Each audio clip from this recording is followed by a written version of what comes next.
Dalam dunia kedokteran modern dikenal praktik vivisection, arti harfiahnya memotong hidup-hidup, yaitu cara menyiksa hewan hidup karena dorongan bisnis untuk menguji obat-obatan, agar dapat mengurangi daftar panjang segala jenis penyakit manusia. Praktik ini selain tidak beretika keilmuan dan tidak berperi kemanusiaan, juga menyiksa pertanyaan intrinsik tentang asumsi atas tingkat kesamaan uji laboratorium hewan dan manusia yang mengasahkan eksplorasi hasil klinis dari satu ke lainnya. Dunia pertanian modern yang sangat berlebihan dalam penggunaan bahan-bahan kimia seperti luasnya penggunaan pestisida, herbisida, pupuk nitrogen sintesis, dan seterusnya, telah meracuni bumi, membunuh kehidupan marga satwa, bahkan meracuni hasil panen dan mengganggu kesehatan para petani. Pertanian yang semula disebut dengan istilah agrikultur atau kultur suatu cara hidup saling menghargai, timbal balik komunal dan kooperatif, bahkan kompetitif. Perkembangan lebih populer dengan istilah agribisnis, sebuah sistem yang memaksa tirani korporat untuk memaksimalkan keuntungan dan menekan biaya, menjadikan petani atau penduduk lokal yang dahulu punya harga diri dan mandiri lalu berubah menjadi buruh upahan di tanah sendiri. Kehidupan sosial yang kooperatif pun berganti menjadi kompetitif tanpa nurani. Daftar kerusakan tersebut tentu saja masih panjang. Tetapi yang penting, ilmu pengetahuan yang sudah terberatkan itu, westernized, harus dikembalikan ke tujuan semula, sebagaimana Islam turun ke bumi untuk membawa rahmat bagi alam. Oleh karena itu, solusi kerusakan dunia yang diakibatkan oleh rusaknya ilmu ini hanya dapat diatasi dengan islamisasi ilmu. Sebab keduanya, Islam dan Barat, berbeda secara prinsip dan diametral. Jika peradaban Barat, Western, telah menginfeksi ilmu, maka penyembuhnya adalah islamisasi ilmu. Sifat ketidaknetralan ilmu. Diskusi tentang apakah ilmu itu netral dalam arti bebas nilai atau tidak sudah berlangsung lama. Khairul Umam menulis sejak munculnya kembali paham teosentris. Ilmuwan rasionalisme yang bersikukuh dalam pendiriannya terus berjuang untuk membebaskan diri dari mitos dan berusaha mengembalikan citra rasionalismenya pada zaman modern. Semangat tersebut semakin bangkit setelah René Descartes tahun 1596 hingga 1650 menyampaikan diktumnya yang terkenal cogito ergo sum, yang artinya aku berpikir maka aku ada. Diktum itu mengisyaratkan bahwa rasiolah satu-satunya pengetahuan. Rasiolah sang raja pengetahuan dan ia harus terbebas dari mitos-mitos keagamaan seperti wahyu, Tuhan, kredo, nilai, dan lain sebagainya. Masa inilah yang kemudian melahirkan Renaissance, yang berarti kelahiran kembali dalam ilmu pengetahuan serta diikuti Aufklärung atau pencerahan yang menandakan bangkitnya ilmu pengetahuan dengan prinsip dasar rasionalisme, netralisme, dan bebas nilai. Ide ini berkembang seiring dengan berkembangnya sains dan teknologi di Barat, bermula dari para filsuf Inggris seperti David Hume tahun 1711 hingga 1776 dan John Locke 1632 hingga 1704 yang memberikan reaksi keras terhadap pemikiran rasionalisme. Kemudian mendapat legitimasi pada zaman modern ketika muncul filsafat positivisme yang dimotori oleh Auguste Comte 1798 hingga 1857. Comte adalah ilmuwan penemu istilah sosiolog dan kemudian dijuluki sebagai bapak sosiologi modern. Comte lah yang memperkenalkan aliran positivisme dalam sains. Di antara ciri-ciri positivisme adalah bahwa ilmuwan pengetahuan dipandang sebagai sesuatu yang bebas nilai atau netral atau objektif. Inilah yang menjadi dasar prinsip filosofis pemikiran positivisme. Paham ini mencoba memberi garis demarkasi antara fakta dan nilai. Fakta berdiri sendiri di luar nilai. Dengan begitu, subjek peneliti harus mengambil jarak dengan realitas dan bersikap imparsial, netral. Ciri lainnya adalah mekanisme, yaitu paham yang mengatakan bahwa semua gejala alam dapat dijelaskan secara mekanikal determinis seperti layaknya mesin. Mulai abad ke-20, wacana tentang paham positivisme sangat mendominasi. Paham ini mempengaruhi para ilmuwan dan mereka yang mempelajari ilmu. Tidak salah jika ada yang mengatakan bahwa positivisme bukan hanya semacam wacana atau paham dalam cabang ilmu filsafat, tetapi telah menjadi agama baru yang dianut para ilmuwan. Positivisme telah dilembagakan di institusi pendidikan dan dijadikan doktrin bagi berbagai ilmu-ilmu yang berkembang dengan tetap berpegang teguh pada prinsip bebas nilai dan objektif. Selain masalah ilmu bebas atau tidak bebas nilai di dunia sains modern, muncul istilah objektif. Maksudnya adalah masalah yang diteliti mempunyai objek yang jelas dalam hal ini. Objek fisik. Ilmu yang objeknya tidak jelas, tidak fisik, maka dinilai tidak objektif. Ilmuwan atau peneliti yang memasukkan unsur nilai ke dalam penelitian juga disebut tidak objektif. Objektivitas dimaksud untuk memisahkan objek dari subjek peneliti atau ilmuwan itu sendiri. Apabila sang ilmuwan masuk memberikan nilai para ilmu yang diteliti, dikatakan ia tidak objektif. Khairul menulis untuk memperkokoh pandangan tersebut. Positivisme menetapkan syarat-syarat bagi ilmu pengetahuan, yaitu dapat atau teramati, observable, dapat atau terulang, repeatable, dapat atau terukur, measurable, dan dapat atau teruji, testable, dan dapat atau teramalkan, predictable. Dengan begitu, objek ilmu pengetahuan harus berupa fakta-fakta empirik atau semesta yang hadir secara mandiri dan dapat diindera oleh subjek peneliti, di mana itu berarti bahwa hal-hal yang tidak dapat diindera oleh manusia sebagai subjek utama dari ilmu itu sendiri tidak dapat dikatakan sebagai ilmu pengetahuan, termasuk di dalamnya yang menyangkut metafisika. Dari penjelasan di atas dapat dipahami bahwa sedikit demi sedikit hal-hal yang bersifat metafisika, termasuk di dalamnya agama, disingkirkan dari pembahasan sains. Sains, terutama sains alam, haruslah nyata dan dapat diindra, baik langsung maupun menggunakan alat. Selain itu, di dalam metode ilmiahnya pun sains mengacu pada sesuatu yang bersifat logis dan empiris. Karakteristik sains menurut mereka adalah bahwa ia harus didapat melalui metode ilmiah yang sudah baku, yaitu metode logiko-hipotetiko-verifikatif. Metode ini terlebih dahulu mencoba mengkaji pengetahuan dengan cara memikirkan sesuatu sesuai dengan aturan berpikir yang logis, rasional, atau masuk akal, logiko, dan bukan melalui aturan kepercayaan atau keyakinan mistis. Kemudian dengan aturan berpikir secara logis tadi dicoba untuk dapat ditarik hipotesis, hipotetiko. Dari hipotesis tersebutlah kemudian ilmu pengetahuan harus dapat membuktikannya secara empiris, verifikatif. Dengan demikian, menurut ilmuwan barat, empirisme dalam sains semakin mengarah pada ide netralitas sains. Teori dan metode ilmiah dibangun dengan suatu pandangan bahwa sains itu empiris, objektif, dan logis, sehingga dengan begitu bersifat netral. Pada tahap selanjutnya, paham netralitas ilmu atau sains terus berkembang dan dikembangkan oleh para ilmuwan sebagai ide dasar bagi pengembangan ilmu pengetahuan itu sendiri.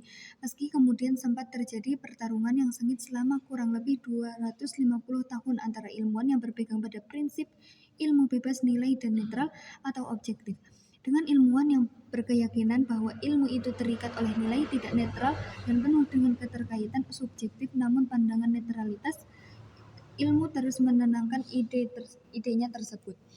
Meskipun pandangan ilmu bebas nilai itu tidak sesuai dengan pandangan Islam, akan tetapi keyakinannya pandangan tersebut saat ini mengalami kemajuan besar di bidang sains. Sains menunjukkan kemajuannya di bidang teknologi terapan yang banyak membawa manfaat bagi banyak orang, sehingga pandangan ilmu bebas nilai itu benar-benar menjadi prinsip para ilmuwan dalam mengembangkan pengetahuannya, terutama di bidang ilmu pengetahuan alam. Hal ini menambah kesulitan bagi pandangan ilmu tidak bebas nilai untuk memahamkannya kepada para ilmuwan modern, termasuk di dalamnya ilmuwan muslim. Akan tetapi, merebaknya pandangan ini bukan tanpa perlawanan. Tidak sedikit pula di kalangan ilmuwan, meskipun tidak sepopuler, yang berpandangan sebaliknya, yang membantah bahkan menentang klaim ilmu bebas nilai. Pandangan ini tidak saja ditolak oleh ilmuwan muslim seperti Syekh Muhammad Naqib Al-Atas, Ismail Raji Al-Faruqi, Syed Hussein Nasr, Ziauddin Sardar, dan lain-lain. Tetapi juga ilmuwan barat sendiri seperti Karl R. Popper, para filsuf mazhab Frankfurt, Paul Feyerabend, Wittgenstein, Paul Ehrlich, Thomas Kuhn, dan lainnya. Mereka berpendapat bahwa ilmu itu tidak bebas nilai, melainkan terikat dengan nilai-nilai tertentu. Di balik klaim bebas nilai tersembunyi nilai-nilai ideologis yang mempunyai maksud tersendiri. Ilmuwan zaman dulu seperti Aristoteles, pun sudah berasumsi bahwa ilmu itu tumbuh dengan nilai-nilai. Keduanya menyatu dan tak terpisahkan satu sama lain. Realitas objek dan subjek saling berkaitan satu sama lain dan sulit untuk dipisahkan. Sedangkan ilmuwan di zaman kontemporer pun berpendapat demikian. Gahral sebagaimana dikutip oleh Khairul berasumsi dasar bahwa pertama, fakta tidak bebas melainkan bermuatan teori. Kedua, validitas teori. Tidak suatu teori pun yang dapat sepenuhnya dijelaskan dengan bukti-bukti empiris. Kemudian muncul fakta anomali selalu ada. Ketiga, fakta tidak bebas melainkan syarat nilai. Keempat, interaksi antara subjek dan objek penelitian. Hasil penelitian bukan reportase objektif, melainkan hasil interaksi manusia dan semesta yang syarat persoalan dan senantiasa berubah. Para ilmuwan ini menyatakan bahwa seorang ilmuwan meneliti dan mengamati objek penelitian berada dalam kerangka pemahaman yang dimilikinya, bahwa hukum-hukum alam yang ada di alam semesta ini, dalam bahasa Khairul, tidak menguraikan dirinya sendiri. Ia terbentuk menjadi teori ilmu yang berangkat dari beberapa cara pandang, pemikiran, pengaruh personal, pertimbangan, kekelompokan sosial, nilai, dan lainnya.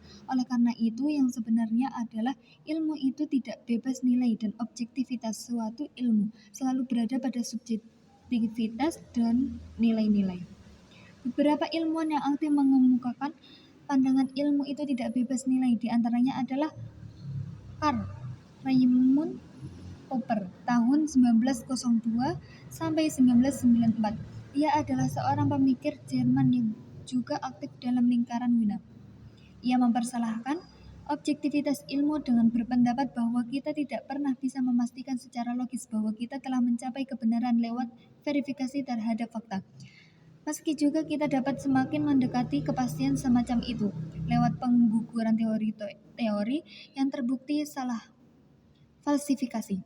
Ilmuwan yang paling aktif dan banyak dikutip pendapatnya tentang ketidakbebasan ilmu adalah Thomas S. Kuhn, seorang ilmuwan fisika dan sejarawan filsafat ilmu. Ia berpendapat bahwa ide netralitas ilmu atau bebas nilai hanyalah sekedar ilusi. Dia menyatakan bahwa paradigmalah yang menentukan jenis-jenis eksperimen yang dilakukan para ilmuwan, jenis-jenis pertanyaan yang mereka ajukan, dan masalah yang mereka anggap penting. Tanpa paradigma tertentu, para ilmuwan bahkan tak bisa mengumpulkan fakta. Lebih sederhana dan jelas, Kuhn membahas ketidaknetralan ilmu pengetahuan itu karena memang ilmu dibangun berdasarkan pijakan seorang pakar yang mungkin berbeda dengan pakar lainnya, di mana pijakan tersebut telah memuat nilai ataupun kepentingan berbentuk paradigma. Lebih jauh dari itu, Kuhn menolak asumsi sejarah bahwa perkembangan ilmu pengetahuan lebih disebabkan karena ilmu itu telah berhasil mengesampingkan nilai dan subjektivitas dari dirinya sendiri. Paham perkembangan ilmu pengetahuan adalah bahwa kebebasannya dari segenap nilai yang bersifat dogmatik dan posisinya yang netral memungkinkan dengan leluasa mengembangkan dirinya. Sebaliknya, apabila ia terikat dengan nilai atau kepentingan, maka dia tidak akan berkembang. Selain ilmuwan secara perorangan, beberapa kelompok ilmuwan pun menentang ide ilmu itu netral. Salah satunya adalah ilmuwan-ilmuwan mazhab Frankfurt yang menegaskan bahwa klaim bebas nilai itu menunjukkan vested interest. Di balik klaim bebas nilai tersembunyi nilai-nilai ideologis yang mempunyai maksud tersendiri. Para pemikir Frankfurt seolah ingin menjelaskan bahwa ide rasionalisme dan empirisme untuk melepaskan diri dari dunia mitos, dikotomi, fakta dan nilai hanyalah bentuk upaya lain bagi pengurungan manusia dan alam itu sendiri ke dalam metodologi rasio. Mazhab Frankfurt menolak dikotomi fakta atau nilai karena berpengaruh negatif baik secara epistemologis maupun sosiologis. Mereka menilai bahwa dikotomi tersebut akan membuat akal manusia menjadi akal instrumental, akal yang sifatnya manipulatif, kalkulatif, dominasi terhadap semesta yang hanya berurusan dengan perangkat teknologis dan lupa akan tujuan hidup manusia itu sendiri. Maka agar hal tersebut tidak terjadi, nilai-nilai harus menjadi penyeimbang dominasi rasio. Dengan demikian, kemudian ilmu akan terikat dengan kepentingan karena memang seharusnya begitu.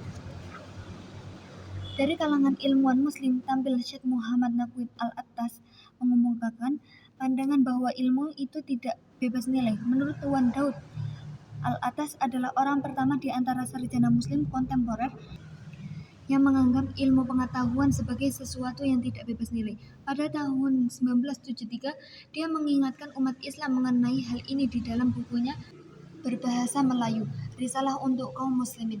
Kita harus mengetahui dan menyadari bahwa sebenarnya ilmu pengetahuan tidak bersifat netral, bahwa setiap kebudayaan memiliki pemahaman yang berbeda-beda mengenai meskipun di antaranya terdapat beberapa persamaan antara Islam dan kebudayaan Barat terbentang pemahaman yang berbeda mengenai ilmu. Dan perbedaan itu begitu mendalam sehingga tidak bisa dipertemukan. Ilmu telah diresapi elemen-elemen pandangan hidup, agama, kebudayaan, dan peradaban seseorang. Selain itu, sering pendapat dan spekulasi yang merefleksikan unsur-unsur kepribadian, agama, dan kebudayaan. Dianggap sebagai ilmu pengetahuan, dikatakan bahwa ilmu pengetahuan itu tidak bebas nilai atau netral. Karena ilmu adalah sifat manusia, segala sesuatu yang berada di luar akal pikiran bukanlah ilmu pengetahuan, melainkan fakta dan informasi yang semuanya adalah objek ilmu pengetahuan. Ilmuwan Muslim yang lebih muda pun seperti Sardar menyuarakan hal yang sama. Ia menyatakan jika sains itu sendiri netral, maka sikap kita dalam mendekati sains itulah yang menjadi sains itu sekuler atau Islami. Pendekatan Islam yang mengakui keterbatasan otak dan akal manusia serta mengikuti bahwa semua ilmu pengetahuan itu berasal dari Tuhan. Pandangan Barat tentang ilmu atau sains itu netral, kemudian mengarah pada netral dari agama. Hamid Fahmi Zarkashi menulis, karena sains Barat tidak memberi tempat pada wahyu, agama, dan bahkan pada Tuhan, maka sains Barat dianggap netral. Netral di sini artinya bebas dari agama. Realitas Tuhan tidak menjadi pertimbangan dalam sains Barat karena Tuhan dianggap tidak real. Namun, sains tidak bebas dari ideologi, kultur, cara pandang, dan kebudayaan manusia Barat. Dan ternyata, dalam sains sendiri terdapat asumsi-asumsi, doktrin-doktrin yang tidak beda dengan agama. Pada akhirnya, doktrin-doktrin sains yang dipercayai sebagai pasti dipertentangkan dengan doktrin-doktrin agama yang dianggap tidak rasional dan tidak empiris. Yang terpojok dan dipojokkan adalah agama. Agama bahkan dipertanyakan dan dituntut untuk direformasi agar mengikuti asumsi-asumsi sains. Agama jadi termarginalkan dan kini ditinggalkan. Ilmu yang dihasilkan oleh manusia, lanjut Hamid, merupakan produk dari suatu agama atau kebudayaan. Disinilah nantinya akan ditemukan bahwa ilmu itu tidak bebas nilai, not value free, seperti yang disebarkan peradaban Barat selama ini, tetapi syarat nilai. Ilmu yang di dalam peradaban Barat sekuler diklaim sebagai bebas nilai, sebenarnya tidak benar-benar bebas nilai, tetapi hanya bebas dari nilai-nilai keagamaan dan ketuhanan. Paham keilmuan yang sekularistik inilah sebenarnya yang sedang melanda pemikiran Muslim saat ini. Paham ini sudah tentu dapat menghambat dan menyelewengkan pembangunan peradaban Islam. Sementara itu, menurut Mulyadi Kartanegara, ilmu berbeda dengan fakta. Fakta boleh netral, tetapi ilmu tidak sekadar fakta. Ia fakta plus penjelasan dari sang ilmuwan. Justru ketika ilmu melibatkan penjelasan, ilmu tidak lagi bersifat netral atau objektif dalam arti yang sebenar-benarnya. Dilemanya adalah ilmu tidak bisa menjadi ilmu kecuali melibatkan penjelasan terhadap fakta yang ditelitinya. Akhirnya, permasalahan ini dapat disimpulkan bahwa dalam pandangan Islam, ilmu itu tidak bebas nilai, sedangkan sains Barat atau sains modern yang saat ini berkembang di dunia Barat maupun di dunia Islam menyatakan bahwa sains itu netral atau bebas nilai. Pada kenyataannya, ilmu itu tidak bebas nilai karena ilmu dari waktu ke waktu mengalami naturalisasi, yaitu diadaptasi berdasarkan budaya, agama, paradigma, dan cara pandang tertentu. Naturalisasi ilmu atau westernisasi dan islamisasi. Dengan mengetahui dan menyadari bahwa ilmu pengetahuan tidak netral, maka sebagai akibatnya ilmu pengetahuan akan dapat, dalam istilah Sabra, dinaturalisasikan atau diapropriasikan. Ilmu pengetahuan mengalami naturalisasi karena terjadi akulturasi dari luar terhadap budaya yang berlaku di ranah baru. Melalui proses inilah ilmu tersebut kemudian menjadi terasimilasi serta penuh pada tuntutan-tuntutan kebudayaan negeri tersebut, termasuk agamanya. Mulyadi menulis dalam bukunya Menyibak Tirai Kejahilan bahwa proses naturalisasi ilmu pengetahuan terjadi di mana saja dan kapan saja, sepanjang sejarah perkembangan ilmu, misalnya ketika peradaban Mesopotamia menerima berbagai corak budaya atau bahkan agama dari wilayah-wilayah di sekitarnya. Di sana terjadi proses asimilasi dan akulturasi yang pada akhirnya menimbulkan corak budaya dan peradaban Mesopotamia yang khas. Demikian juga ketika para filsuf awal Yunani mengolah informasi ilmiah filosofis yang mereka himpun dari wilayah-wilayah sekitarnya, khususnya Mesir dan Suriah. Mereka mengadakan pewargaan naturalisasi terhadap ilmu-ilmu yang mereka peroleh di sana dengan corak khas pemikiran Yunani pada saat itu, yang bersifat rasionalistis. Kita tahu dari Abul Hasan al-Amiri, seorang filsuf Muslim abad ke-10, bahwa Pythagoras belajar geometri dan matematika dari orang-orang Mesir, sedangkan belajar fisika al-ilm al-ilahi dari sahabat-sahabat Nabi Sulaiman, ashab Sulaiman. Demikian juga Empedokles, menurutnya, belajar filsafat dalam waktu cukup lama dari Luqman al-Hakim, seorang filsuf masa Nabi Daud. Namun ketika kembali ke negerinya, Empedokles dikatakan mengembangkan ilmu yang diperolehnya itu sesuai dengan corak pemikirannya yang khas. Oleh karena itu, kata Al-Amiri, kita tidak perlu heran kalau pemikirannya banyak yang bertentangan dengan ajaran atau pandangan keagamaan gurunya.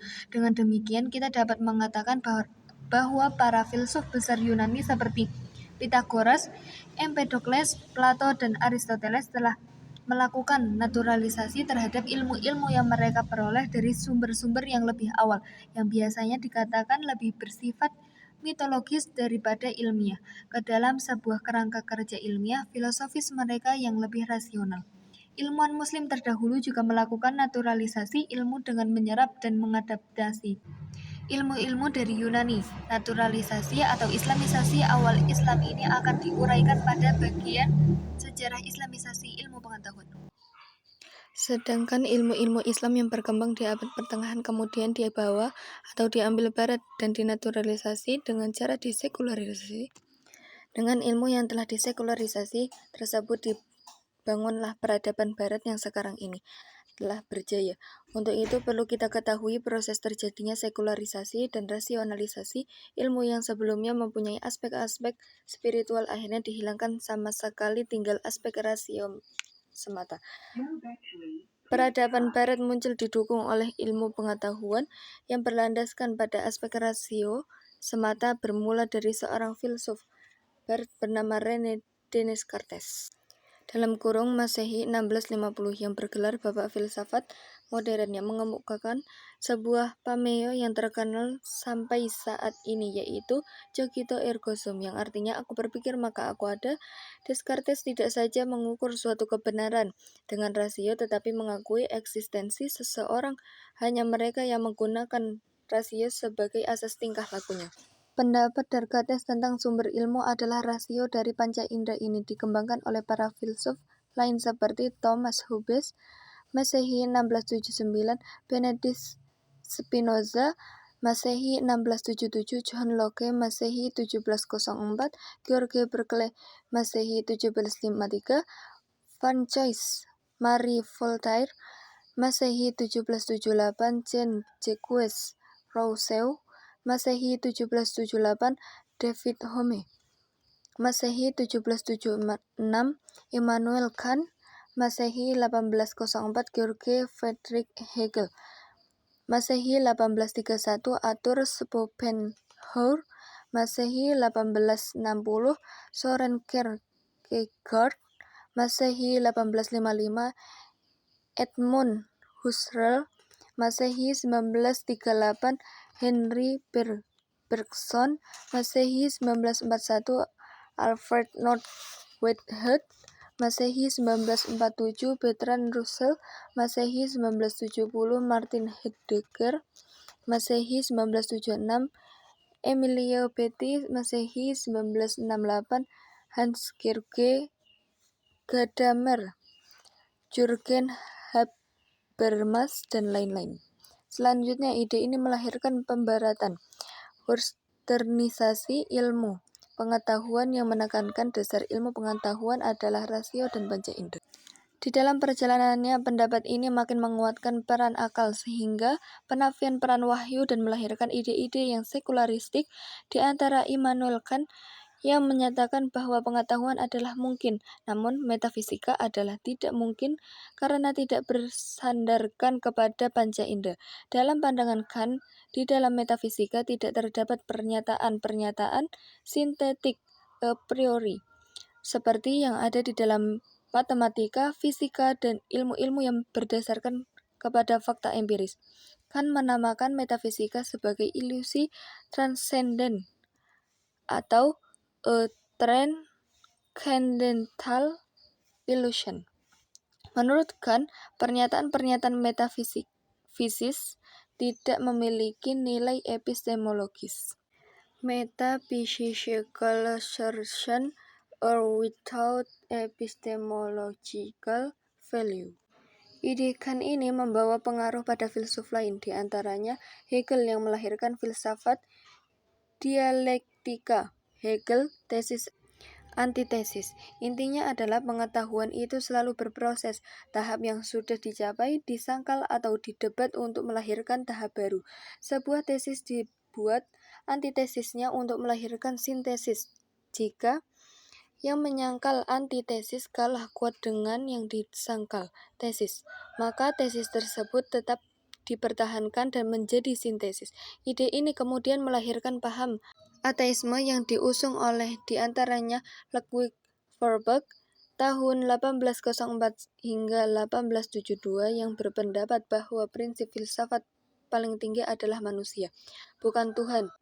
Juga dedengkot ateis yang melahirkan paham komunis yaitu Karl Marx. Masehi 1883, ia berpendapat bahwa agama adalah keluhan makhluk yang tertekan. Agama adalah candu, agama adalah faktor sekunder, faktor primernya adalah ekonomi. Ironisnya, Karl Marx hidup dan meninggal dalam kemelaratan. Selain Karl Marx, ilmuwan barat sekuler yang membawa pengaruh luas dalam dunia ilmu pengetahuan ada Charles Robert Darwin. Masehi 1882, ia menulis sebuah buku yang berjudul The Origin of Species, asal-usul spesies, di mana dinyatakan bahwa Tuhan tidak berperan dalam penciptaan.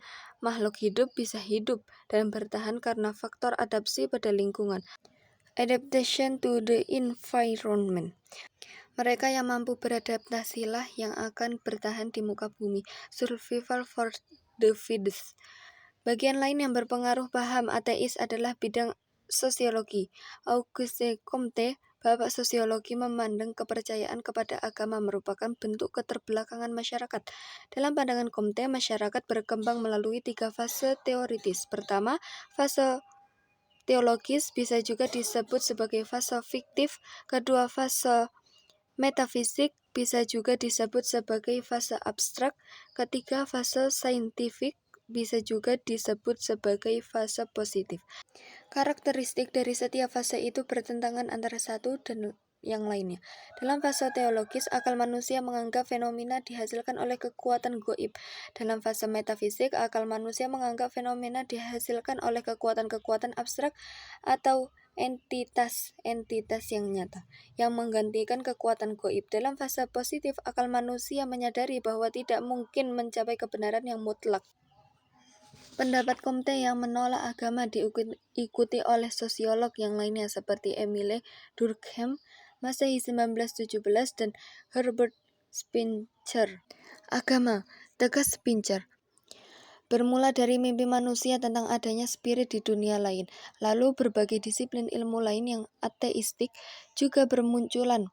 Bidang psikologi digemakan oleh Sigmund Freud dengan teori psikoanalisanya. Di bidang filsafat ada Friedrich Nietzsche 1844 hingga 1900 dengan semboyannya Good is Dead, dan Jacques Derrida pada abad ke-20 dengan semboyan The Author is Dead.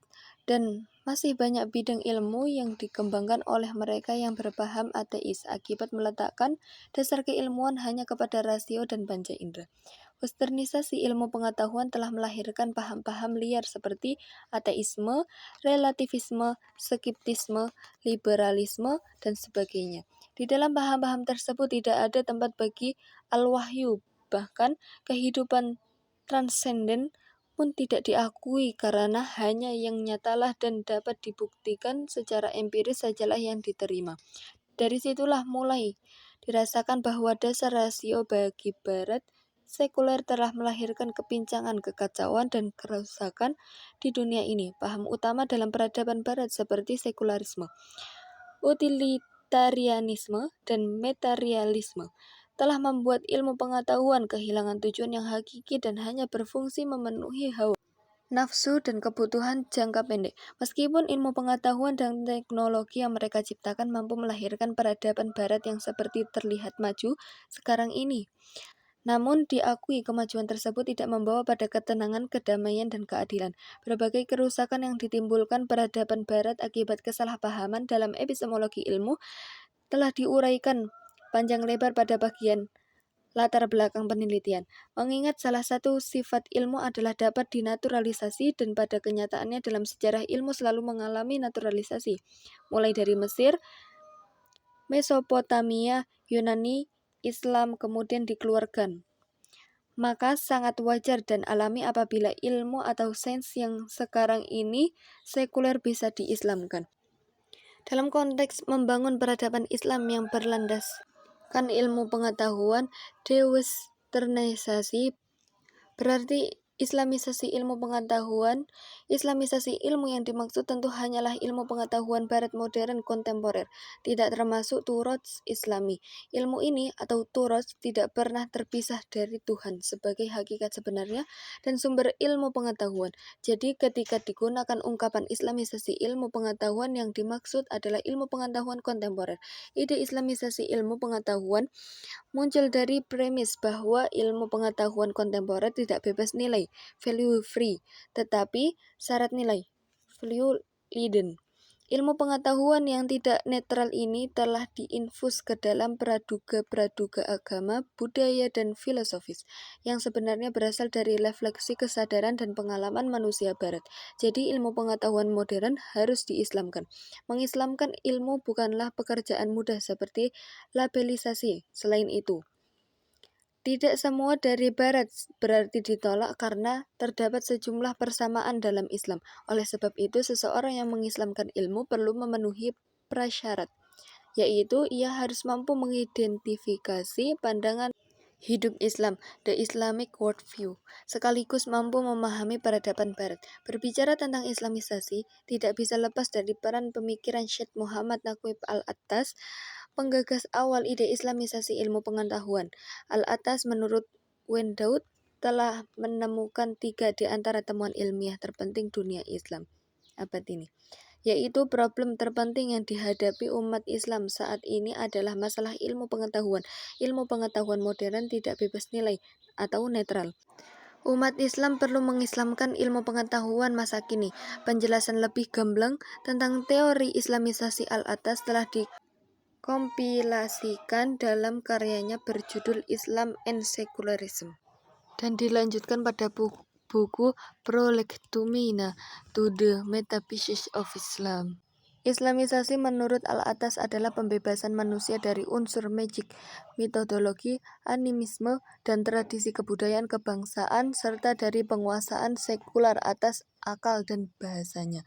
Ini berarti pembebasan akal atau pemikiran dari pengaruh pandangan hidup yang diwarnai oleh kecenderungan sekuler, primordial, dan metodologis.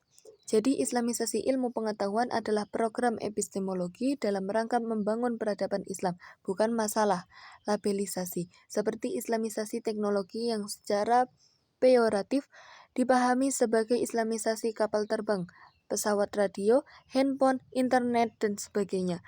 Bukan pula Islamisasi dalam arti konversi yang terdapat dalam pengertian Kristenisasi. Al-Attas mengemukakan idenya di depan umum dalam persidangan sedunia pertama mengenai pendidikan Islam di Mekah tahun 1977 yang dihadiri oleh 313 sarjana dan pemikir Islam dari seluruh pelosok dunia. Dalam persidangan ini Al-Attas menjelaskan konsep pendidikan dalam Islam, sementara Ismail Al-Faruqi dan S.H. Nasir mengupas ide sains sosial dan sains natural dalam tasawur atau world view Islam.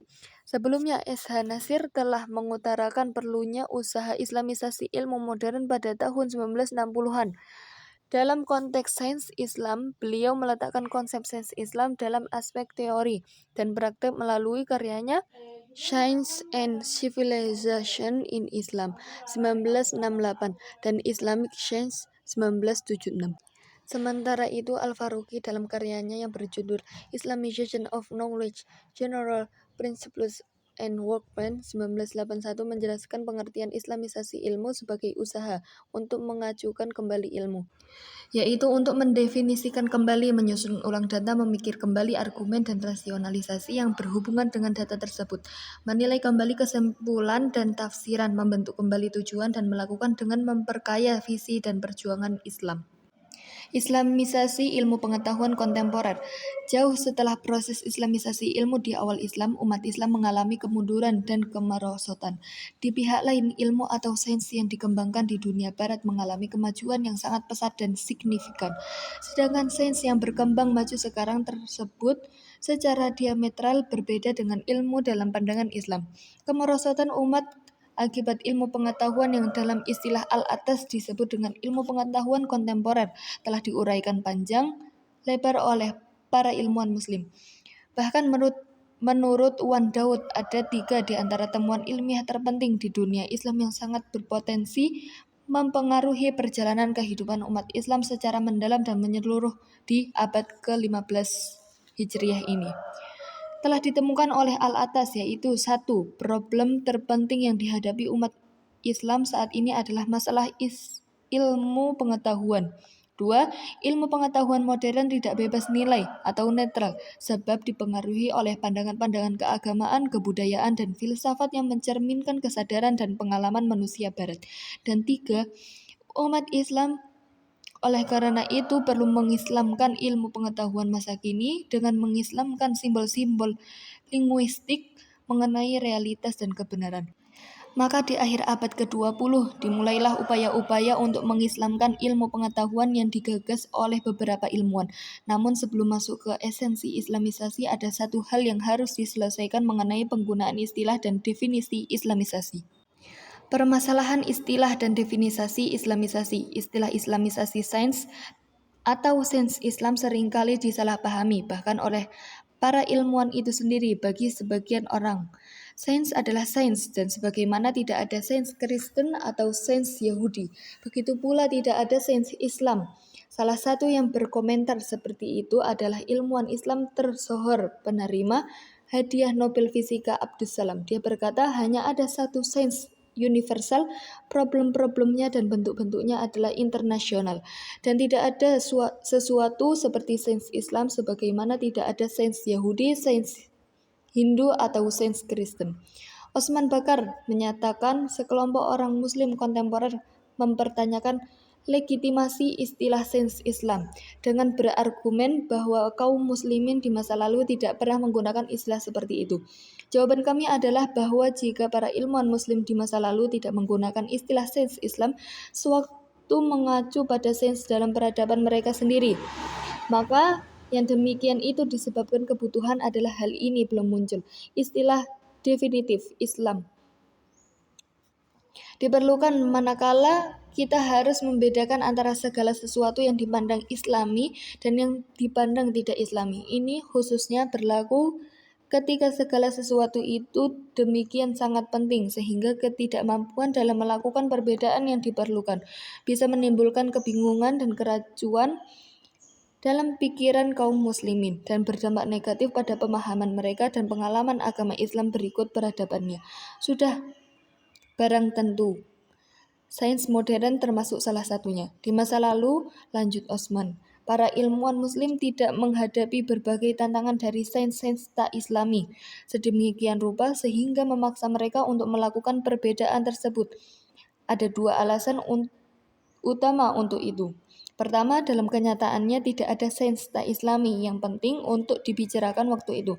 Memang agak benar, sudah ada beberapa teori ilmiah dan filsuf pra-Islam seperti teori atom dari Demokritus di Yunani, yang dinilai dan dipandang oleh para sarjana serta pemikir Muslim sebagai tak Islami dan memang mereka tolak.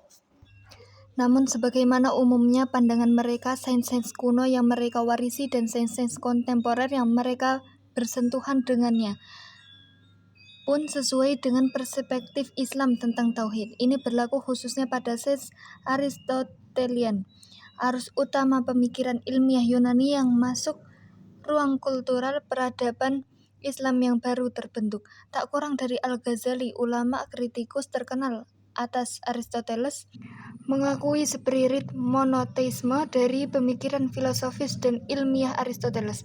Kedua, tidak ada tandingan bagi sains-sains mereka. Mereka sadar bahwa mereka adalah pemuka intelektual dan penghasil sains kontemporer. Secara praktis, sains kontemporer adalah sains milik mereka sendiri. Sains Islami mereka adalah sains universal dan global di zamannya. Berdasarkan dua hal tersebut, ide tentang sains tak Islami yang menyuguhkan tantangan intelektual pada upaya ilmiah mereka tidak muncul sama sekali. Di zaman modern, kebutuhan akan istilah definitif Islami tampak terlalu jelas dan gamblang bagi siapa saja yang cukup akrab serta mengenal sains Islami dan sains Barat modern. Dua sains ini tidak memiliki sifat dan karakter filosofis yang sama. Timbul kebingungan di antara sebagian besar kaum muslimin kontemporer tentang sifat dan karakter sebenarnya, dan juga tentang kaitan historis sesungguhnya dari dua sains tersebut. Dan sendirinya ada kebutuhan nyata untuk memahami dengan benar masing-masing sifat dan ikatan historisnya, yang banyak dan amat ditekankan oleh para pendukung dan penyokong Muslim yang mempelajari sains modern 200 tahun terakhir ini, mulai dari Jamaluddin Al-Afghani dan Sir Sayyid Ahmad Khan pada abad 19 hingga keturunan. Intelektual mereka dewasa ini adalah klaim mereka bahwa sains modern adalah pewaris setia dan sah serta penerus utuh sains Islam. Sesungguhnya lah, Al-Afghani berargumen bahwa tidak ada perbedaan sifat dan karakter antara sains modern dan sains yang dihasilkan oleh para filosofis saintis Muslim seperti Al-Farabi dan Ibnu Sina.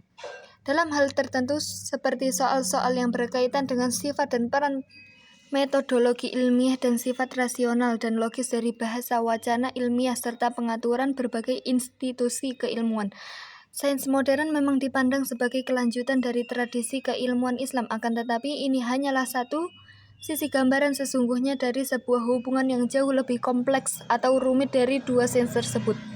Hanya saja dalam hal-hal lainnya seperti relevansi metafisika dan etika spiritual, dengan kegiatan menuntut ilmu, sains Barat modern secara sadar memutuskan untuk meninggalkan jalan sains Islam demi menempuh jalan sekuler yang akan membuat sains benar-benar mandiri dan terpisah dari agama. Dengan kata lain, sains Barat modern sebagian meneruskan dan sebagian lagi berbeda dari sains Islam tradisional. Dari sana kita bisa melihat kedua perbedaan sains tersebut. Parahnya, perbedaan tersebut adalah perbedaan yang sangat mendasar sehingga dapat dikatakan perbedaan kedua sains tersebut sangat signifikan. Oleh karena itu, akhirnya kita dapat menyepakati bahwa kita perlu melakukan proses islamisasi, baik dari segi esensi sains itu sendiri maupun dari segi peristilahannya. Sementara itu, definisi islamisasi ilmu pengetahuan berbeda-beda tergantung pembawa konsepnya. Dari segi istilah, Al-Attas, sang penggagas awal, menerjemahkan atau memberikan istilah untuk islamisasi ilmu pengetahuan dengan Islamization of Contemporary or Present Day Knowledge. Dalam bahasa Arab disebut dengan Islamiyat al-Ulum al-Mu'asirah. Menurut Al-Attas, yang perlu diislamkan adalah ilmu pengetahuan kontemporer atau sains Barat sekarang ini. Ilmu-ilmu agama atau turas Islami tidak termasuk dalam proses islamisasi karena ia tidak pernah terpisah dari Tuhan sebagai hakikat yang sebenarnya dan sumber segala ilmu. Hal ini untuk membedakan proses islamisasi di masa abad pertengahan Islam. Al-Attas mendefinisikan proses islamisasi ilmu pengetahuan sebagai pembebasan manusia dari unsur magic, metodologi, animisme, dan tradisi kebudayaan kebangsaan serta dari penguasaan sekuler atas akal dan bahasanya. Ini berarti pembekalan akal atau pemikiran dari pengaruh pandangan hidup yang diwarnai oleh kecenderungan sekuler primordial dan mitologis. Sedangkan Al-Faruqi menyebut istilah Islamisasi ilmu pengetahuan dengan Islamization of knowledge, dan istilah ini yang paling sering disebut dalam bahasa Arab disebut dengan Islamiyatul Ma'rifah, yang bermakna bahwa segala disiplin ilmu, baik kontemporer maupun tradisi Islam, mesti diislamkan. Namun istilah ini banyak ditentang, terutama oleh Al-Atas, karena mengandung arti semua ilmu, termasuk ilmu-ilmu agama juga harus diislamkan. Bagi Al-Faruqi, Islamisasi ilmu pengetahuan merupakan usaha untuk mengajukan kembali ilmu, yaitu untuk mendefinisikan kembali, menyusun ulang data, memikir kembali argumen dan rasionalisasi berhubung data itu, menilai kembali kesimpulan dan tafsiran, membentuk kembali tujuan, dan melakukan secara yang membolehkan disiplin itu memperkaya visi dan perjuangan Islam.